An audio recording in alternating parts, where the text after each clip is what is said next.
Welcome to the Great Detectives of Old Time Radio. From Boise, Idaho, this is your host, Adam Graham. If you have a comment, email it to me, box13@greatdetectives.net. Follow us on Twitter at Radio Detectives and become one of our friends on Facebook, facebook.com/Radio Detectives. A reminder, as you're making your travel plans, remember JohnnyDollarAir.com. JohnnyDollarAir.com is a Priceline affiliate, so you can name your own price on hotels, rental cars, airline tickets, and even more. Or choose from great published fares by going to JohnnyDollarAir.com, but part of the purchase price benefits the Great Detectives of Old Time Radio at no additional cost to you. So remember, when making your travel plans, check JohnnyDollarAir.com first. Now it's time for today's episode of Yours Truly, Johnny Dollar. The original air date, August the 27th, 1961. This is the Shifty Looker matter. Johnny Dollar. Reed here at Floyd's of England. Georgie, how are you? I beg your pardon? George Reed, Floyd's of England? Oh, no, Mr. Dollar. No, this is Geoffrey Reed. I'm George's younger brother. Oh, I didn't know he had one. Oh, yes, indeed. What's more, I've taken over here, in George's place, so to speak. But what's happened to him?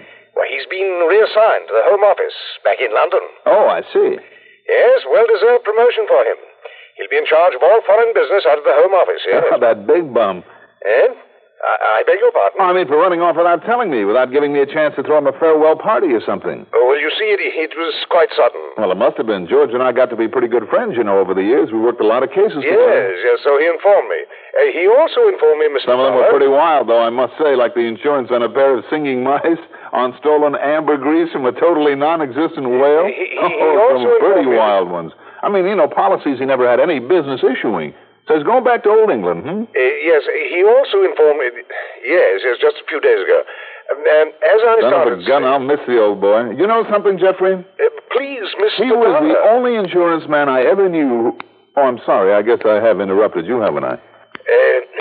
He also, George, that is, also informed me that if I were to run into any difficulties that, of an unusual nature, that, Yes? shall we say that shouldn't be called to the attention of the police, that I need never hesitate to call upon you. Uh-oh. What kind of crazy coverage is that company of yours given this time? It's a policy George wrote himself. Oh, then I shudder. And I dare say you can hardly call this one crazy, Mr. Dollar. That is, when you consider it will require paying out some 100,000 of your American dollars. On what? On the life, or I should say the return, of a little child. Return of a...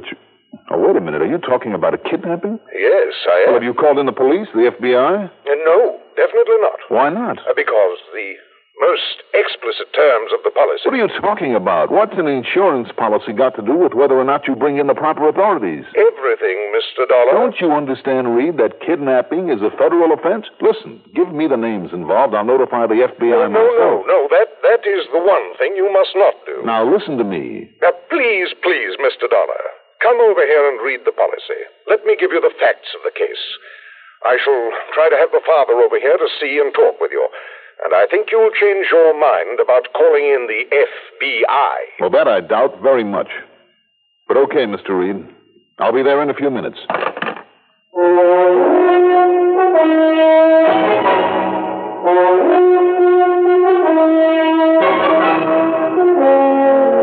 The CBS Radio Network brings you Mandel Kramer and the exciting adventures of the man with the action-packed expense account. America's fabulous freelance insurance investigator, Yours truly, Johnny Dollar.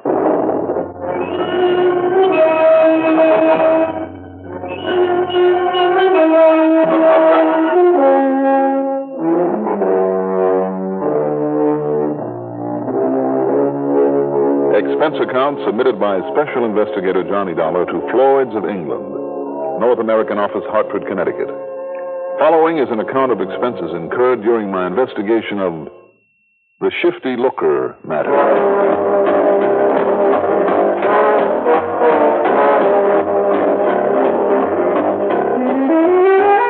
Expense account item 1. $4.30 for the inevitable tank full of gas. I always seem to find it empty when I have to use my car in a hurry. I drove downtown to Reed's office in the Spear building. Jeffrey looked very much like his brother George, for whom I've handled so many investigations over the years, but he sounded far more British. Also, he seemed to have the knack of getting to the point by the longest possible way around. He also informed me, Mr. Dollar, that I should keep, shall we say, a rather wary eye on your expense account. Oh, yes, but... that it might tend to get somewhat out of hand on occasion. Well, let's not worry about that just now. And I know, now that I've taken over this office, I fully appreciate how you may feel about some of the policies George issued during his tenure of office here. And I'm afraid this is one of them. Well, suppose you tell me what happened. The fact remains that by virtue of having written some of these, shall we say, rather unusual policies, he was able to build up the company's North American business to a wholly unprecedented extent. Yes, we know that, Jeffrey, but about this kidnapping... As a matter of fact, it was his outstanding record here that earned him the privilege of returning to the home office of... Jeffrey, let's get to the business at hand, shall we? Oh, yes, of course. Do you mind if I use the typical American familiarity and call you Johnny, as I understand George... You can call me anything you like if you'll only get to the point. Very well. And first, Johnny, I must insist that you read the terms of the policy covering the Looker child. Looker? Yes, just what it sounds like. Looker, Cynthia Looker, and her father's name is Stephen. Stephen Looker. Steve Looker. Why do you say it that way? I'm not sure, really. Somewhere in the back of my mind... Oh, forget it. Now, what happened? Well, Mr. Looker and his child have residence at the old Wakefield Towers. He's retired, I understand. At least according to the policy. Looker. I beg your pardon? No, nothing. Go on. Well, he called me just before I called you. That is, I called you after checking over this policy, as he insists I do. Yes, well? It seems that he spent last evening, up to the wee small hours, with some friends, leaving his daughter Cynthia alone in the apartment. How old is Cynthia? 7. Go on. When he returned early this morning, she was gone. Well, now, that doesn't necessarily mean that she was kidnapped. Oh, but I'm afraid it does, Johnny. Was there a ransom note? A ransom message, rather, on a tape recording device attached to his telephone, demanding $100,000. I see. By some coincidence, that is exactly the amount specified in the policy. Now, read it, please. He insured her specifically against kidnapping? It provides for immediate payment in cash, in unmarked bills of any amount up to and including $100,000 that may be demanded by the kidnappers. But look here, Jeff. It also states that under no circumstances are the press, the police, the FBI, or any other recognized law enforcement agency to be brought in until Mr. Looker has had ample opportunity to attempt payment of the ransom, and if possible, achieve return of the child. I told you it was unusual, Johnny. Unusual? It's highly illegal, too. Be that as it may, we are bound by its terms. Well, then why call me in? Well, fortunately, you are not one of the agencies of the law referred to. Why under the sun would George ever issue a policy like this? I told you, Johnny. Yes, you told me. When was it issued? Shortly after little Cynthia was born, which happened to be shortly after the Beeler kidnapping and the abduction and subsequent murder of the Hammerthwaite child. As you may remember, the Hammerthwaites refused to pay the ransom. Yes, I do remember them both. Well, can you blame Mr. Looker, then, for wanting such protection for Cynthia? When is the money supposed to be paid? Did he tell you that? Yes, tonight. Where and how? I don't know. Where is Looker now? On his way over here. To pick up the money? Yes, I have it all ready for him. But now, if he should find you here... Excuse me. Yes? Mr. Looker is here to see you, Mr. Reed. Well, just a moment, Sarah. Johnny. I work here. I'm the one who had to go out and pick up the cash. Oh, Good. Very well, Sarah. Send him in, please. Yes, sir. Also, Jeff, Yes? I'm the one who's going to try to keep that cash from ever being paid out. The terms of that policy notwithstanding. Well, now, look, Johnny. Hello. Come in, Mr. Looker. Come in.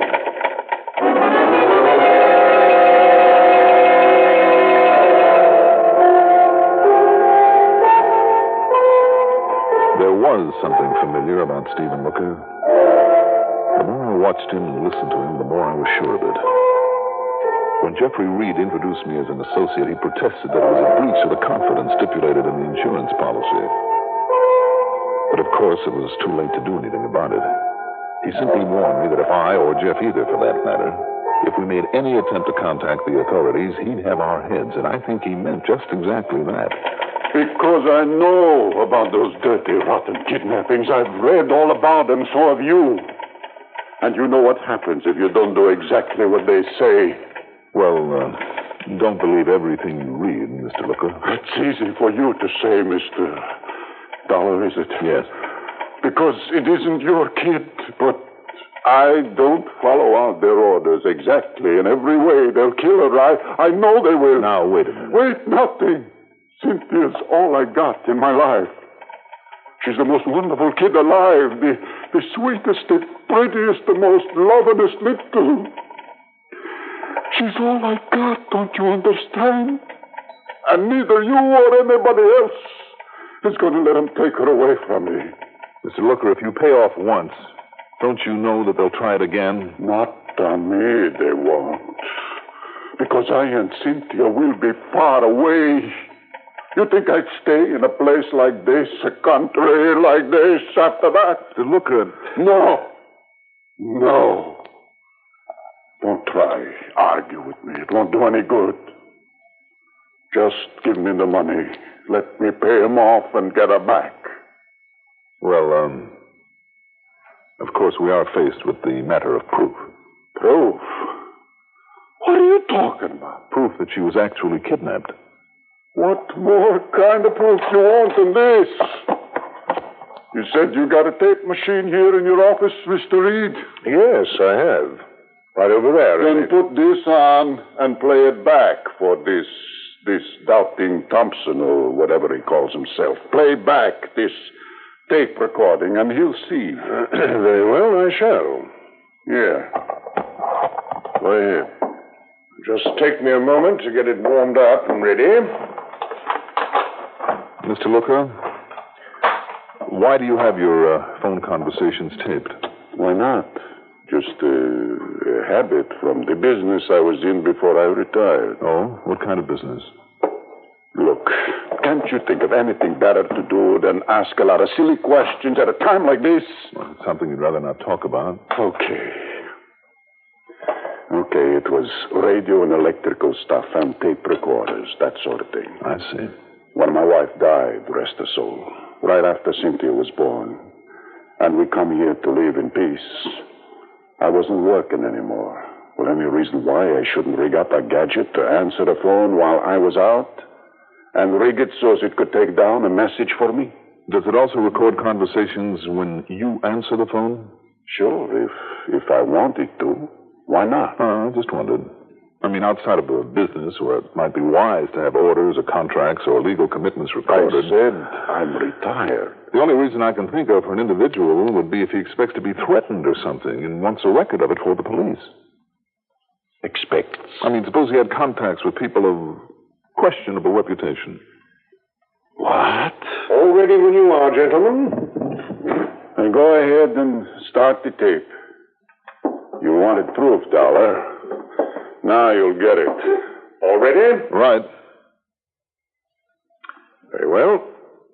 Hello, this is a recording. Hello. I'm not in right now, but any message you want to leave will be kept on tape for me when I get back. Go right ahead with your message. Well, that's real good. So listen, Mr. Looker. We got your baby, your little Cynthia. She's okay. She's alive and comfortable. The kidnapper, Johnny. Now, Wait, Jeff. You do exactly what we tell you to. You'll get her back again tonight. You don't, you'll never see her alive. Now, all you got to do is this. Get hold of 100 G's, unmarked. You get that? Unmarked.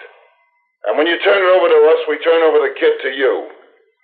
We'll even let you get a look at her a couple of seconds before you hand us the money so you'll know we're on the level and she's okay. Well, at least they... But I want to warn you.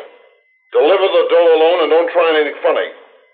If you call on the cops or anybody else, all you'll ever see is a dead body. They would. They'd kill my little girl. Wait, Mr. All you got to do is this. Tonight, Mr. Looker. Tonight. Tomorrow's going to be too late. You put the dough in a regular paper bag, see?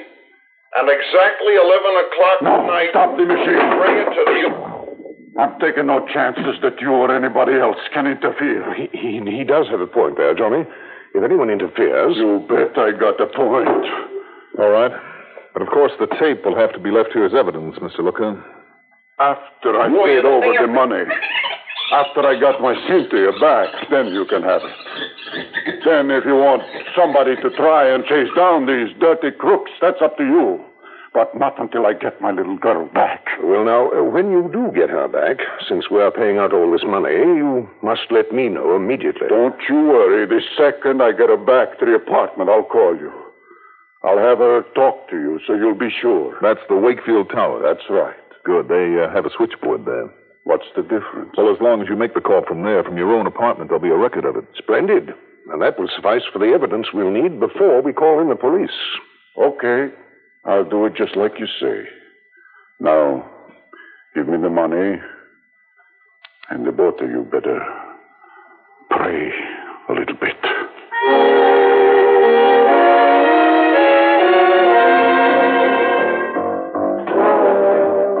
As soon as he left us, I took off after him. On what proved to be the most unsuccessful tailing job you ever heard of. Within less than 5 minutes, I'd lost him completely. And why? Because he must have known it. He must have been afraid of what might happen to his daughter if somebody else tagged along with him. Or was it? Because it was just about then, a little bell in the back of my head suddenly rang out loud and clear. Steve Looker. Shifty Looker. To make sure, I passed up a couple of red lights to get to the public library before it closed. There in the old newspaper files, I found it. A story from September of 1954, Dateline Chicago. When they rounded up the old Maroney mob and took him to trial, only one man got off without a prison term. The one they called Shifty Looker, alleged to be the man who kept his pals informed about the cops by means of a clever, elaborate radio hookup, who jammed the police radio frequency whenever the gang was pulling a job. He got off the hook because he turned state's evidence, but Maroney, who drew a 7-year stretch, swore he'd get even. And Maroney had also been suspected of kidnapping. By the time I walked out of that library, the bell in the back of my brain was clanging like a fire alarm. Item 2, a dime for a call to police headquarters. Maroney? Stinky Maroney? That's right, Lieutenant. Sure, you had a little organization out in Chicago. Yes, I know. Drew a 7-year stretch. Do you know if he's out? Well, I can check on it, Johnny. Might take me a couple of hours, though. Lieutenant, I'll be sitting on your doorstep.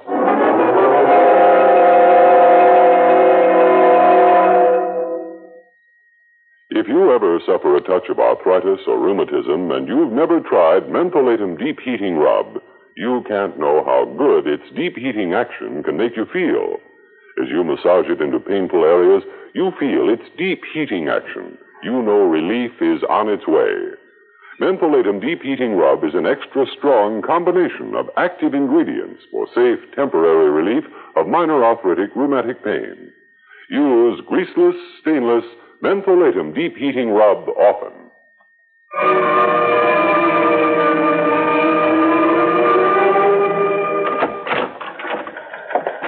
Well, Lieutenant?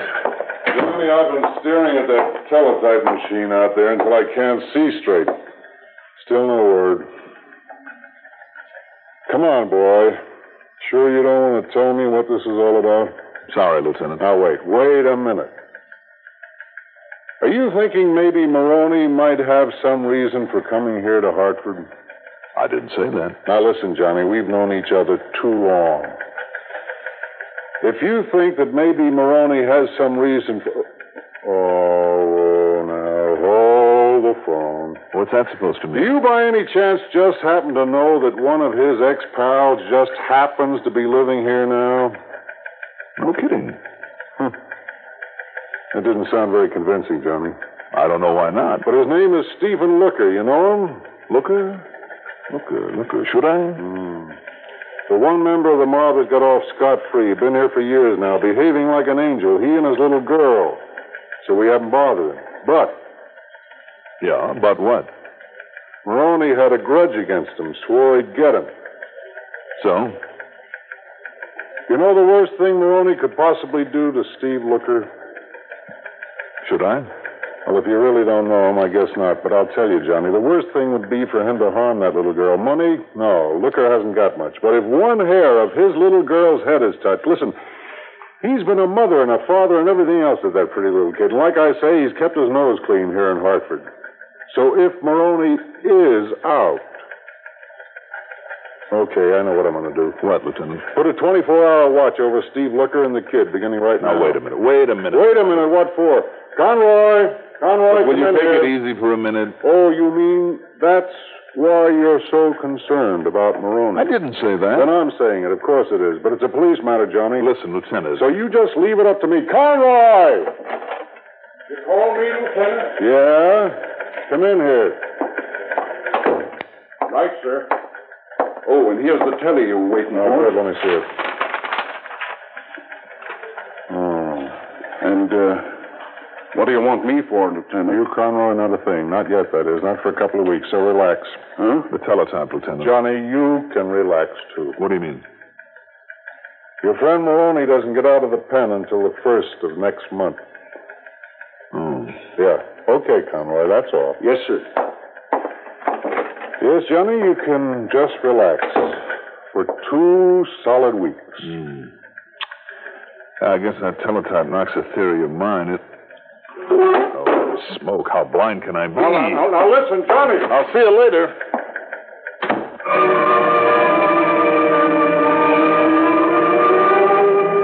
Blind is right.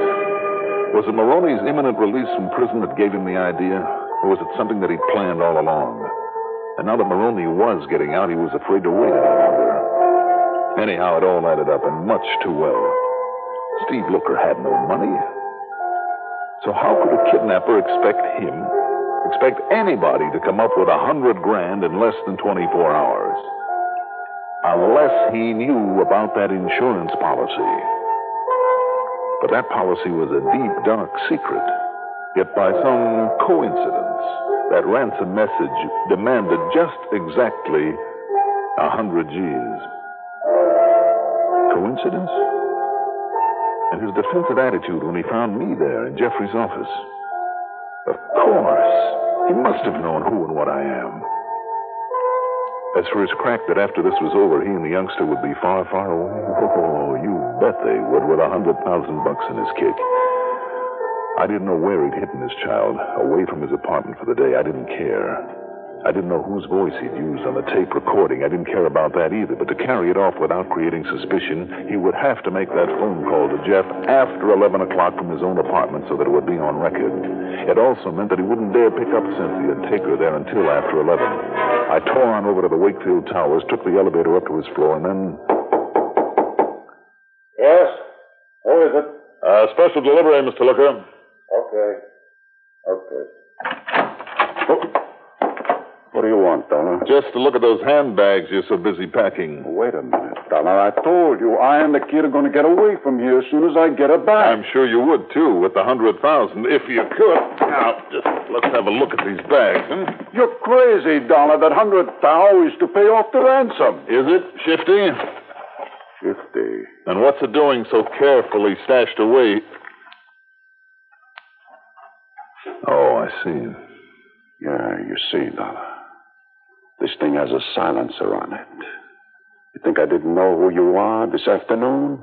What you were doing there? Think I wouldn't be ready and waiting for you? And you still thought you could get away with this? You bet I do. First, I give you one nice slug between the eyes. Right? Just drop it, Shifty.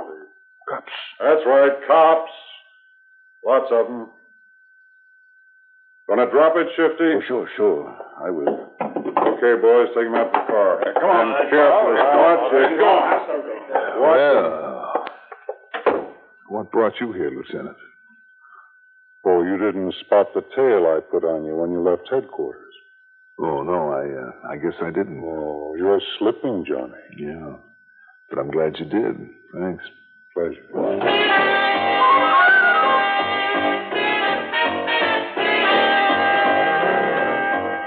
Well, let's see now. Expense account total is exactly $4.40. Okay, Jeffrey, it's perfectly all right. As long as you don't forget my commission on just exactly 100,000 clams. Not bad, for a single day's work? I'll take it any time. Yours truly, Johnny Dollar.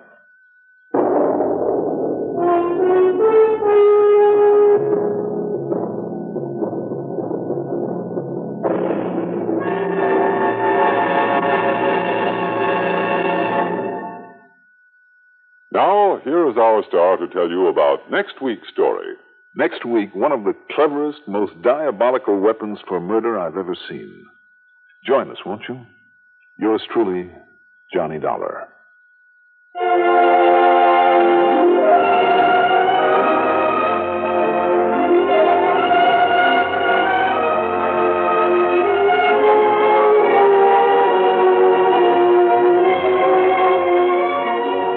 Yours truly, Johnny Dollar, is written by Jack Johnstone. Produced and directed by Bruno Zerato, Jr. Music supervision by Ethel Huber. Johnny Dollar is played by Mandel Kramer. Also featured in our cast were Court Benson as Reed, Roger DeKoven as Steve Looker, Carl Frank as the police lieutenant, Ellen Manson as the voice on the tape, Guy Repp as Conroy, and Barbara Cassar as Sarah. Be sure to join us next week, same time, same station, for another exciting story of yours truly, Johnny Dollar. This is Art Hanna speaking. Welcome back. I think it was kind of weird to make a reference to Johnny slipping in a case where there were some things he did that would kind of indicate that way. I mean, he lost the tail and he didn't even really suspect that this was a fraud, even though there were so many earmarks of that being the case. Including the issuance of the policy, the $100,000, and even the way the policy was drafted. And Reed's whole thing where he gets ahead in the insurance company by writing lousy policies that it depends on Johnny bailing him out is really a dodgy way to get ahead, and I think would be even more frowned upon today than was back in the 1960s. All right, well, listener comments and feedback, and we have actually a few more comments on Man from Homicide. Bill writes regarding the Steve Morton case, glad to hear the opening bars of the theme song again. Speaking of theme songs, as a former high school sax player, I love the Man from Homicide theme. It ranks right up there with another one of my favorites, The Lineup. While The Man from Homicide isn't a spectacular or riveting show, it's enjoyable and, in my humble opinion, better than some of the other shows that have had a short or limited run.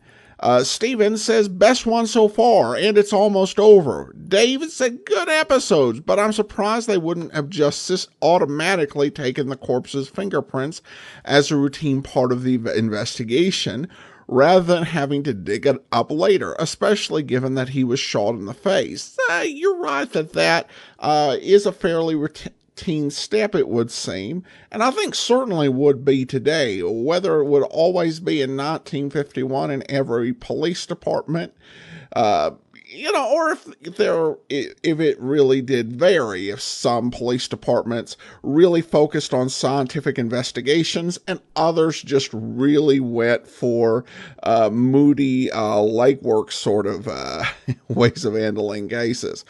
Lukey says, listening to Man from Homicide, and it reminds me of Inspector Thorne, except not quite so over the top. Thank you so much for your comments. Greatly appreciated. That will actually do it for today. Join us back here tomorrow for Dragnet, and next Tuesday we're going to be getting into airmail mystery, and next Friday another episode of yours truly, Johnny Dollar.